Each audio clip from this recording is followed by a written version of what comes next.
கன்னி பெண்ணை மெல்ல மெல்ல தென்றல் காலாட்ட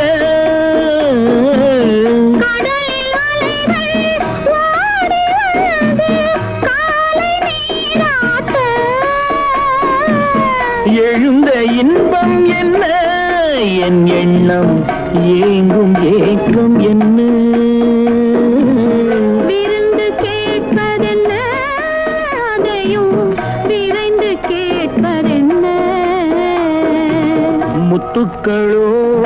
கண்கள் தித்திப்பதோ கண்ணம்